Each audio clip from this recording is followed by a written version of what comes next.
साथियों, मुझे आज इस बात की भी बहुत खुशी है कि आज हमारा छत्तीसगढ़ नक्सलवाद, माओवादी आतंकी बेड़ियों से मुक्त हो रहा है।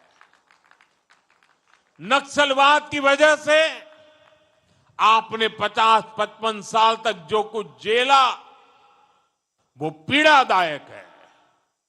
आज जो लोग संविधान की किताब का दिखावा करते हैं, जो लोग सामाजिक न्याय के नाम पर घड़ियाली आंसू बहाते हैं, उन्होंने अपने राजनीतिक स्वार्थ के लिए आपके साथ दशकों तक अन्याय किया है।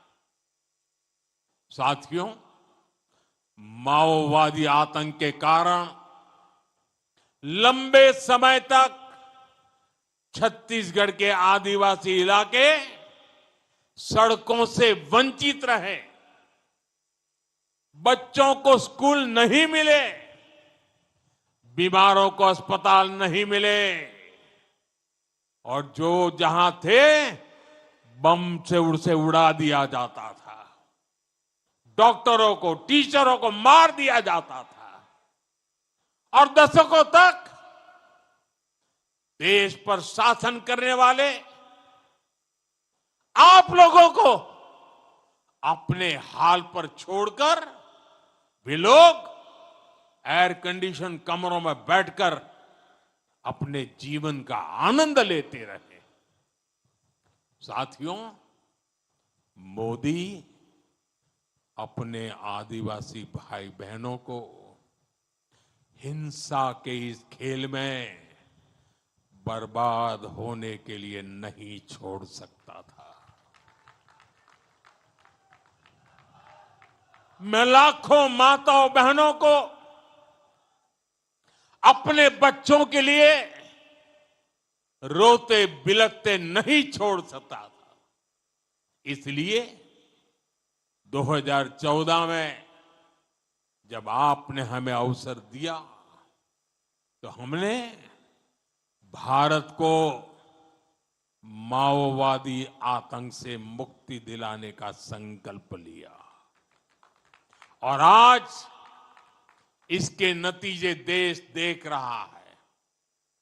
11 साल पहले देश के 125 जिले माओवादी आतंक की चपेट में थे और अब 125 जिलों में से सिर्फ 3 जिले बचे हैं। 3 जहां माओवादी आतंक का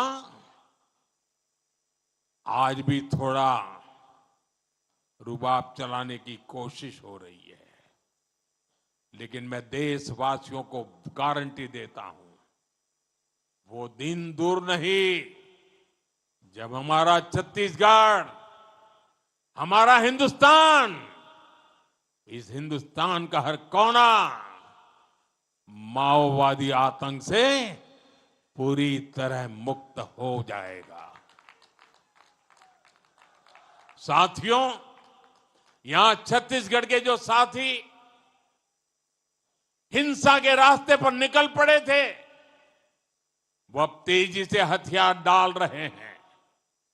कुछ दिन पहले कांकेर में 20 से अधिक नक्सली मुख्य धारा में लौट आए हैं।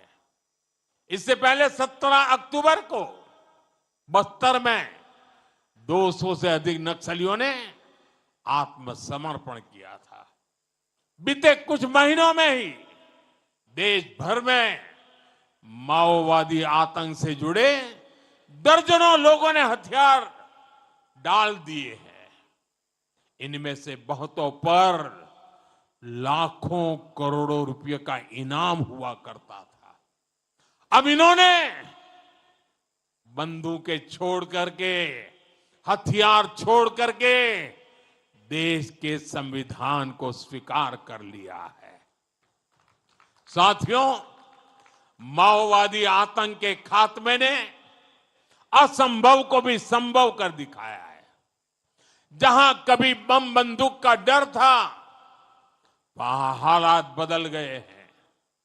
बीजापुर के चिक्कापल्ली गांव में 7 दशकों बाद पहली बार बिजली पहुंची।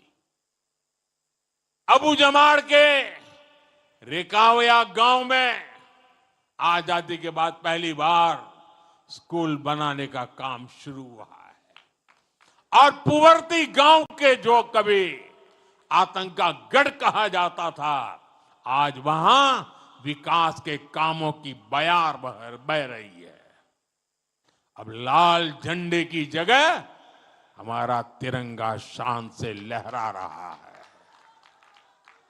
आज बस्तर जैसे क्षेत्र में डर नहीं, उत्सव का माहौल है। वहां बस्तर पंडुम और बस्तर ओलंपिक जैसे आयोजन हो रहे हैं। साथियों, आप कल्पना कर सकते हैं, जब नक्सलवाद जैसी चुनौती के साथ हम पिछले 25 वर्षों में इतना आगे बढ़ गए हैं, तो इस चुनौती के खात्मे के बाद हमारी गति और कितनी तेज हो जाएगी।